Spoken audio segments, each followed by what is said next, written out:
Dari Vincent Smothers yang membalas dendam pada pembunuh berantai hingga Gary Plauche yang membalas dendam pada orang yang melecehkan anaknya. Berikut adalah orang-orang luar biasa yang main hakim sendiri.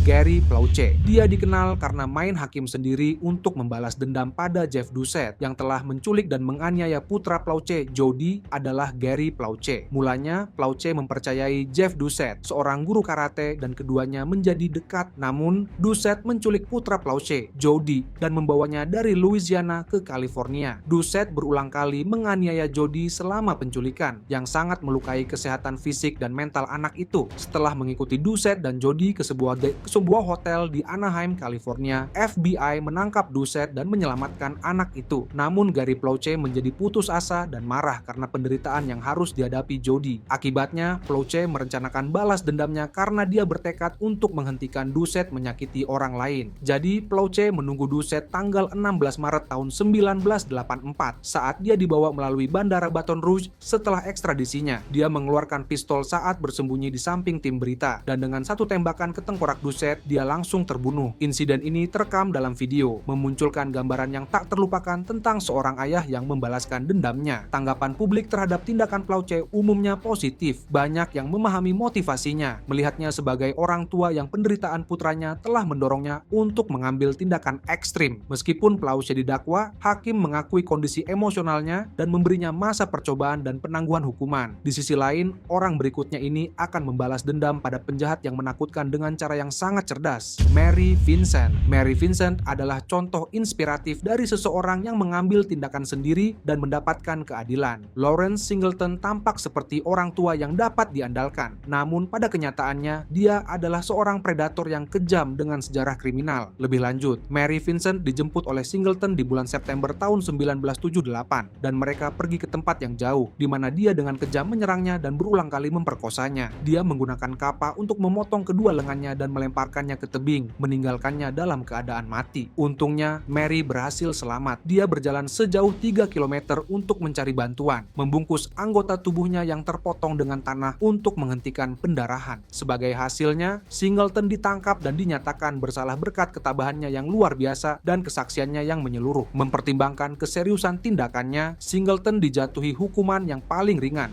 yaitu 14 tahun, yang merupakan hukuman maksimum yang diberikan pada saat itu. Namun, Mary terus mengupayakan keadilan bahkan setelah dia dinyatakan bersalah. Dia marah dengan hukuman yang tidak sebanding dan berubah menjadi pendukung kuat hak-hak korban, menyuarakan perubahan pada sistem peradilan. Selain itu, upayanya semakin meningkat ketika Singleton dibebaskan dari penjara setelah hanya 8 tahun karena berkelakuan baik. Sayangnya, Singleton membunuh Roxanne Hayes di tahun 1997 sebagai bagian dari kejahatan mengerikan lainnya. Akibatnya, Singleton segera mendapati dirinya berada dalam masalah hukum. Dia dijatuhi hukuman mati atas pembunuhan Hayes, namun meninggal dunia akibat kanker sebelum eksekusi dilaksanakan. Karena cobaan yang mengerikan dan perjuangannya untuk mendapatkan keadilan, Mary Vincent menjadi simbol ketabahan dan ketangguhan, dan membawa perhatian pada masalah serius dengan sistem peradilan yang menyebabkan hukuman yang lebih berat untuk kejahatan kekerasan. Sementara itu, orang berikutnya akan membalas dendam kepada pembunuh suaminya dengan cara yang sangat terbuka dan unik. Peisha Chen. Kisah Peisha Chen mengikuti pencariannya yang teguh untuk keadilan dan penderitaan panjangnya setelah kematian mengerikan suaminya, petugas Wenjian Liu. Alih-alih menggunakan kekerasan untuk membalas dendam, dia berjuang dengan gigih untuk menjaga nama bayinya dan mendapatkan keadilan. Tindakan mengerikan tersebut dilakukan oleh Ismail Abdullah Brinsley, seseorang yang dikenal dengan masa lalu yang penuh kekerasan dan rapuh. Dengan kata lain, Brinsley berniat membunuh petugas polisi di New York City di bulan Desember tahun 2014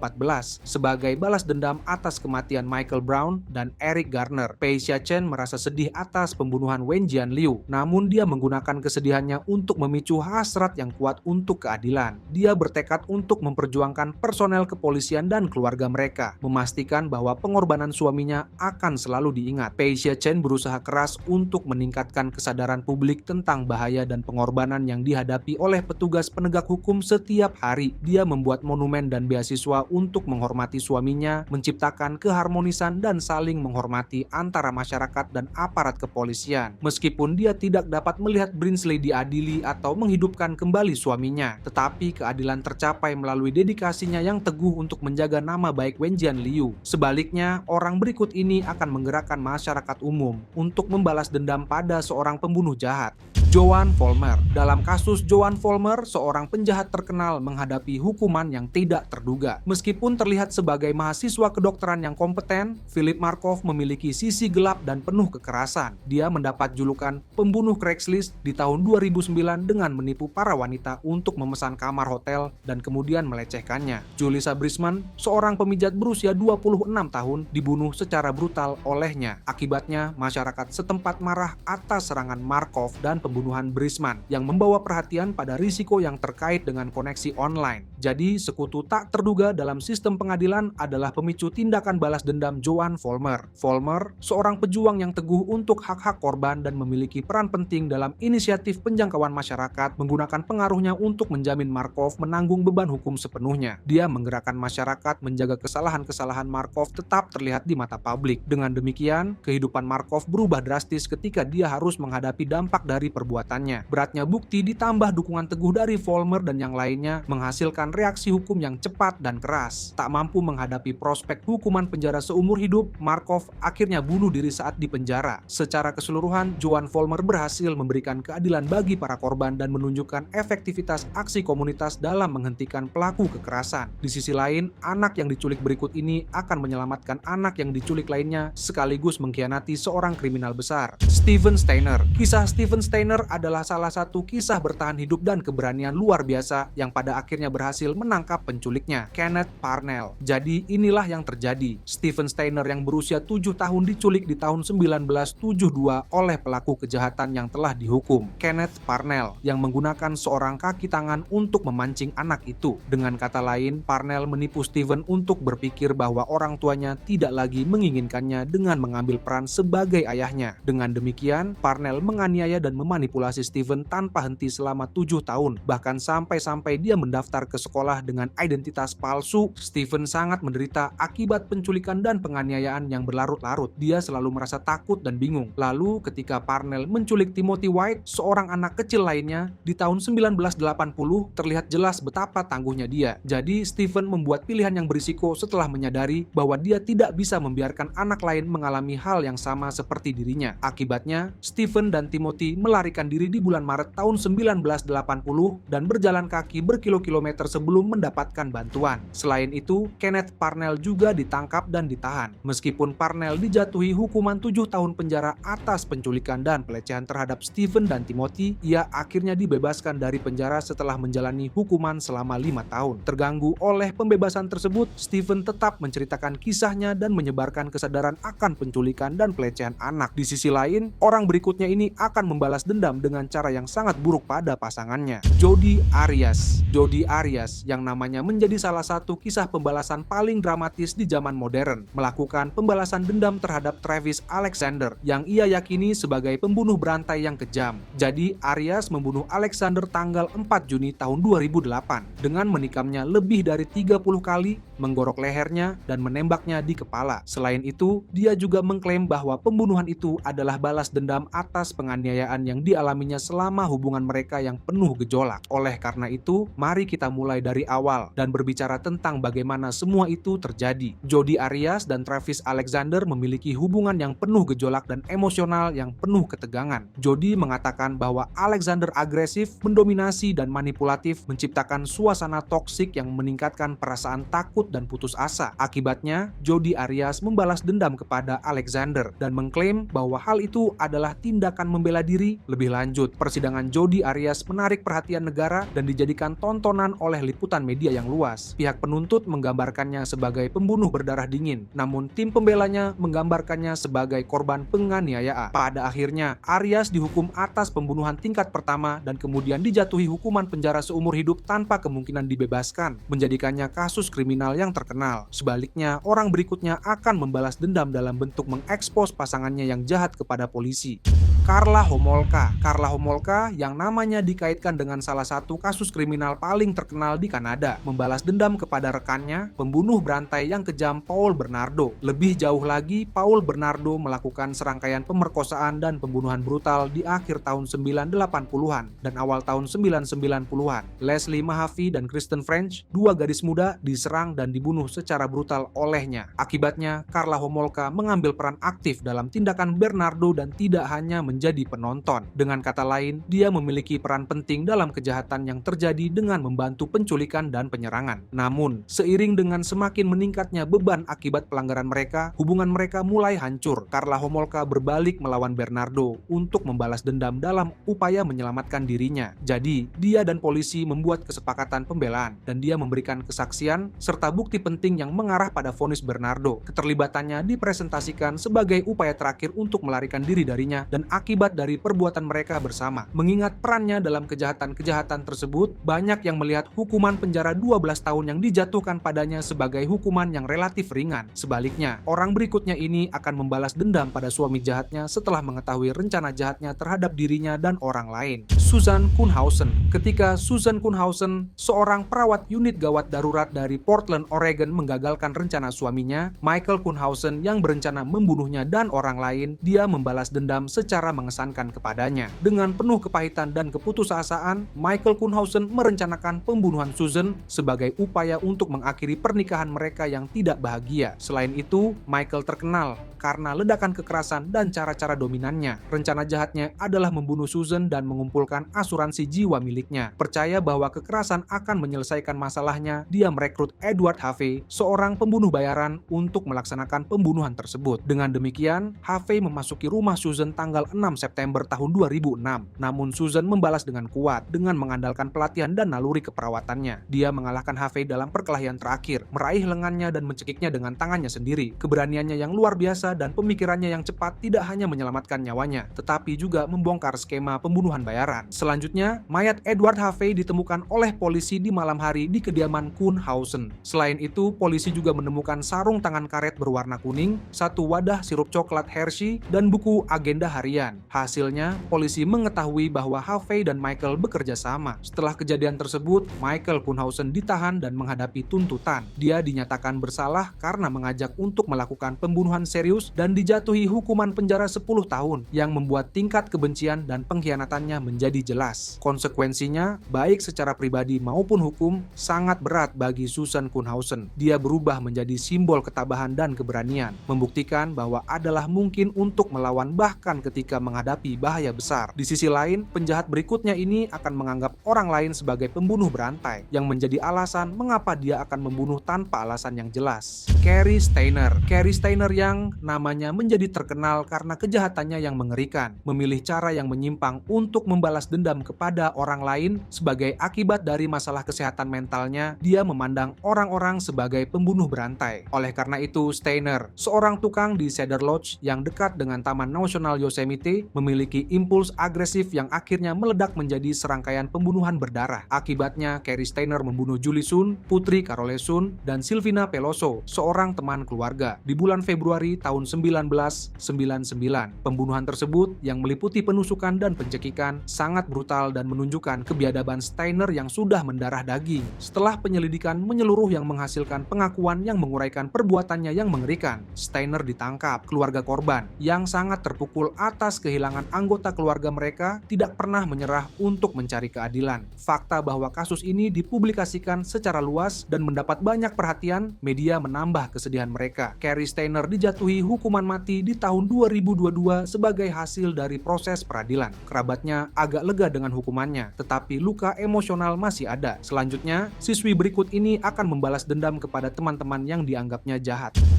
Brenda Ann Spencer. Brenda Ann Spencer yang menjadi terkenal karena penembakan di sekolah dasar Cleveland memilih jalan yang berbeda untuk membalas dendam, tindakan kekerasan yang tidak masuk akal dan mengerikan. Selain itu, Brenda Ann Spencer adalah seorang anak yang mengalami perundungan dan kesulitan. Jadi, dengan senapan kaliber 22 yang diberikan kepadanya sebagai hadiah, Spencer mulai menembaki sekolahnya di seberang jalan di hari yang menentukan itu. Burton Ragg, sang administrator, dan Mike Suchar, petugas kebersihan, kehilangan nyawa mereka dalam penembakan di sekolah dasar Cleveland ketika dengan gagah berani berusaha membela para siswa. Selain itu, seorang polisi dan 8 anak menderita luka-luka. Kerabat para korban yang merasa ngeri dengan kesedihan dan kehilangan, merindukan perubahan dan keadilan. Mereka mengubah kesedihan mereka menjadi sebuah perjuangan, berbicara mendukung peraturan senjata yang lebih ketat dan layanan kesehatan mental untuk memberi penghormatan kepada kehidupan orang-orang yang mereka cintai. Setelah penahanannya, Brenda Ann Spencer dituduh atas beberapa tuduhan penyerangan dengan senjata berbahaya selain 2 tuduhan pembunuhan. Dia menerima hukuman 25 tahun hingga seumur hidup di penjara di tahun 1980.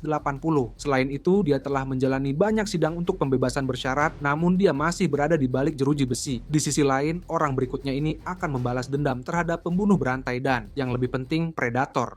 Jason Vukovich dijuluki sebagai pembalas dendam Alaska. Jason Vukovich melakukan pembalasan dendam yang berbeda dan keras terhadap para predator dan pembunuh yang kejam. Jadi inilah yang terjadi. Vukovich menderita pelecehan fisik dan seksual selama bertahun-tahun di tangan ayah angkatnya saat tumbuh besar di Anchorage, Alaska. Peristiwa mengerikan ini meninggalkan luka emosional yang mendalam dan memicu kemarahan yang semakin memuncak. Dengan kata lain, perlakuan buruk yang dia alami menjadi pendorong bagi perilakunya selanjutnya, yang termasuk pengejarannya terhadap orang-orang yang telah menyebabkan penderitaan serupa kepada orang lain. Akibatnya, dia mulai fokus pada pelaku kejahatan seksual terdaftar di Anchorage karena didorong oleh keinginan untuk membalas dendam atas penderitaan dirinya sendiri dan orang lain. Oleh karena itu, Vukovich mendobrak masuk ke rumah-rumah penjahat dan menyerang mereka dengan palu. Selain itu, dia juga memiliki buku catatan dengan nama dan alamat para pelaku. Di antara korbannya adalah Andres Barbosa dan Charles Albe yang juga diserang dan dipukul di kepala. Dengan kata lain, Vukovich melakukan aksi main hakim sendiri yang singkat namun penuh kekerasan. Kegiatannya menarik banyak perhatian dari media, menjadikannya karakter kontroversial yang beroperasi di luar hukum, namun termotivasi oleh hasrat untuk mendapatkan keadilan. Dia membenarkan serangannya dengan mengatakan bahwa hal itu diperlukan untuk menghukum orang jahat dan menyelamatkan orang yang tidak bersalah. Pada akhirnya, Jason Vukovich ditahan dan dituduh atas banyak tuduhan perampokan dan kekerasan. Dia menerima hukuman 23 tahun penjara tahun 2018. Beberapa orang menganggapnya sebagai pahlawan yang dengan berani menghadapi penjahat, sementara yang lain melihatnya sebagai seseorang yang menegakkan hukum dengan caranya sendiri. Di sisi lain, pembunuh bayaran berikutnya ini akan membalas dendam pada penjahat yang sangat jahat. Vincent Smothers, mantan pembunuh bayaran Detroit, Vincent Smothers menggunakan taktik baru untuk membalas dendam terhadap pembunuh kejam. Karirnya sebagai pembunuh bayaran terdiri dari serangkaian serangan terencana dan mematikan terhadap orang-orang yang sangat terlibat dalam kegiatan kriminal yang membuatnya melakukan tindakan main hakim sendiri. Awal tahun 2000 menandai awal karir Smothers sebagai pembunuh bayaran. Dikenal karena efisiensi dan kebijaksanaannya yang dingin, dia dipekerjakan oleh sejumlah klien untuk menghabisi mereka yang sering terlibat dalam kejahatan kekerasan dan perdagangan narkoba. Smothers melakukan lebih dari selusin pembunuhan dalam karirnya dan segera menjadi terkenal karena kemampuannya yang mematikan dan profesionalisme tanpa kompromi. Vincent Smothers terutama menargetkan orang-orang yang terlibat dalam kejahatan kekerasan seperti perdagangan narkoba, perampokan, dan pembunuhan. Setiap serangannya dipikirkan dan dilakukan dengan hati-hati, seringkali membuat para penjahat di bawah tanah ketakutan dan penegak hukum kebingungan. Smothers memiliki berbagai alasan untuk melakukan apa yang dia lakukan. Dalam pernyataannya, dia mengklaim adanya rasa keadilan yang harus ditegakkan, meskipun pundi-pundi materi tidak diragukan lagi menjadi motivasinya. Smothers percaya bahwa dengan mengejar mereka yang melukai atau menyerang orang lain dengan kekerasan, dia membersihkan orang-orang berbahaya dari jalanan. Namun, tindakannya memiliki dampak yang luas yang berdampak signifikan pada keluarga korbannya. Kematian brutal di tangan Smothers semakin menyedihkan bagi para keluarga yang sudah menderita akibat aktivitas terlarang orang yang mereka cintai. Setelah ditangkap, Vincent Smothers mengakui telah melakukan banyak pembunuhan, sehingga membuka ruang lingkup profesinya yang mematikan. Sebaliknya, pengacara berikutnya ini akan membalas dendam pada pembunuh berantai yang brutal, tetapi dia akan dibunuh suatu saat nanti.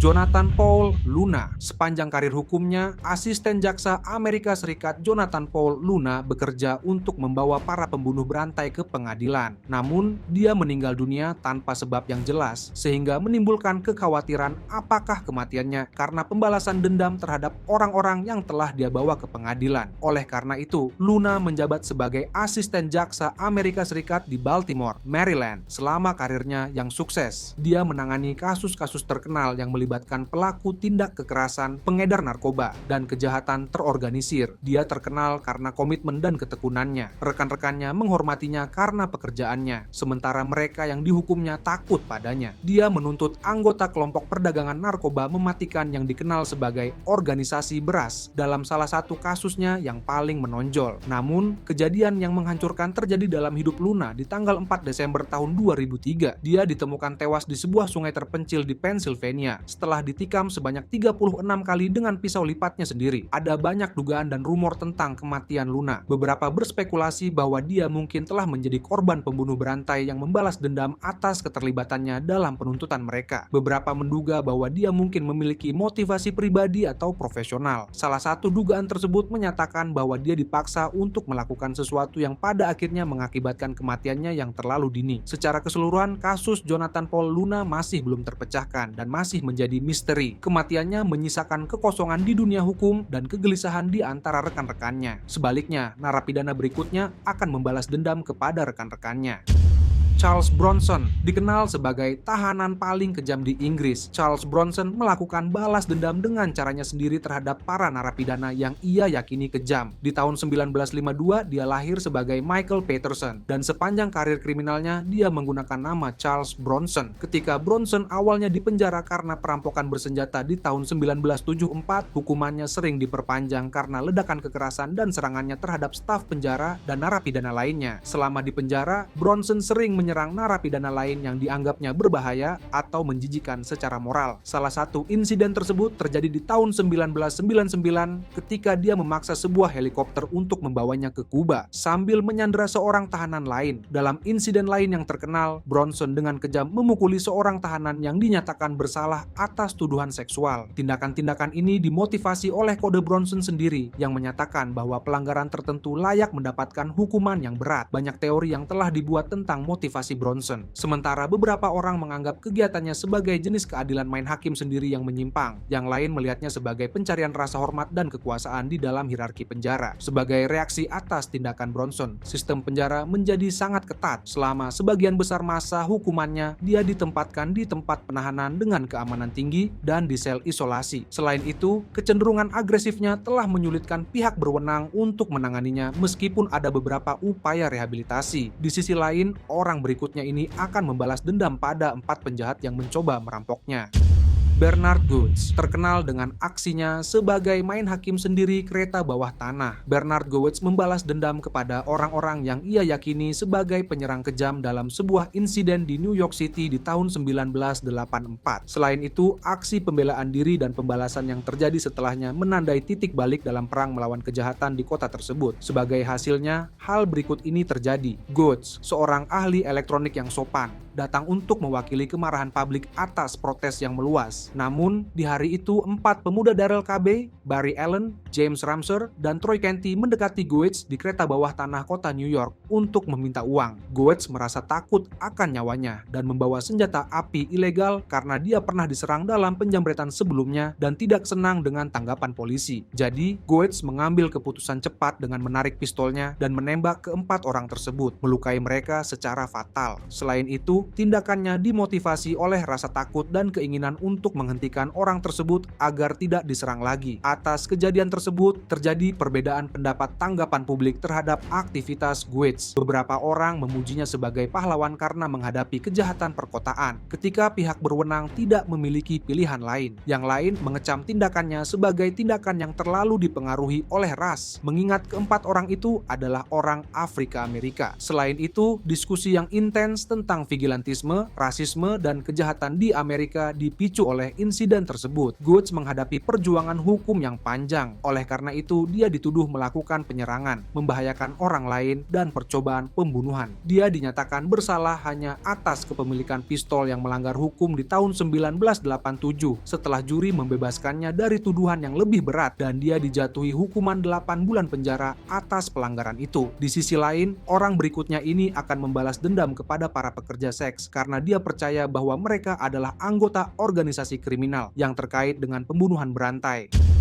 Jack Unterweger. Jack Unterweger memanfaatkan pekerjaannya sebagai jurnalis sebagai kedok untuk menutupi pembunuhan keji yang dilakukannya dengan menggunakan cara yang gelap untuk membalas dendam. Jadi inilah yang terjadi. Catatan kriminal Unterweger dimulai di tahun 1974 ketika ia dinyatakan bersalah atas pembunuhan dan dijatuhi hukuman 20 tahun penjara. Hebatnya, selama di penjara, dia mengubah dirinya menjadi seorang penulis dan jurnalis, menghasilkan drama, novel, dan autobiografi yang menarik perhatian banyak orang. Banyak yang mengira dia telah mengubah hidupnya ketika dia dibebaskan di awal tahun 1990 setelah dia terlihat sembuh. Namun, Unterweger kemudian melakukan pembunuhan di seluruh Eropa dan Amerika Serikat. Dia memanfaatkan karirnya sebagai kedok untuk melakukan tindakan mengerikan lainnya, sambil menyamar sebagai jurnalis yang menyelidiki pembunuhan pekerja seks. Selain itu, teknik gas Unterweger yang menghubungkan pembunuhan di berbagai tempat adalah mencekik korbannya dengan bra mereka sendiri. Awalnya, ia dapat menghindari kecurigaan karena aktivitas gandanya sebagai pembunuh brutal dan penulis yang dihormati. Namun, ketika pola pembunuhannya mulai terlihat, pengejaran Unterweger oleh penegak hukum menjadi lebih intens. Para detektif mencurigainya karena investigasi jurnalistiknya terhadap kejahatan yang sama. Jadi, pihak berwenang mengumpulkan identitas gandanya dengan memeriksa secara cermat aktivitas dan hubungannya dengan lokasi kejahatan. Hasilnya, Unterweger ditangkap di tahun 1992. Karena banyaknya bukti yang memberatkannya, ia dinyatakan bersalah atas banyak pembunuhan. Dia dijatuhi hukuman seumur hidup tanpa ada kesempatan untuk dibebaskan. Setelah itu, Unterweger bunuh diri di penjara Graskarlau dengan cara menggantung dirinya sendiri dengan tali dari celana olahraga dan tali sepatu, menggunakan simpul yang sama dengan simpul yang ditemukan pada semua orang yang pernah dicekiknya. Jika Anda menikmati menonton video ini, teruslah menjelajah dengan mengklik salah satu video di layar Anda untuk menyaksikan video-video menarik lainnya seperti ini.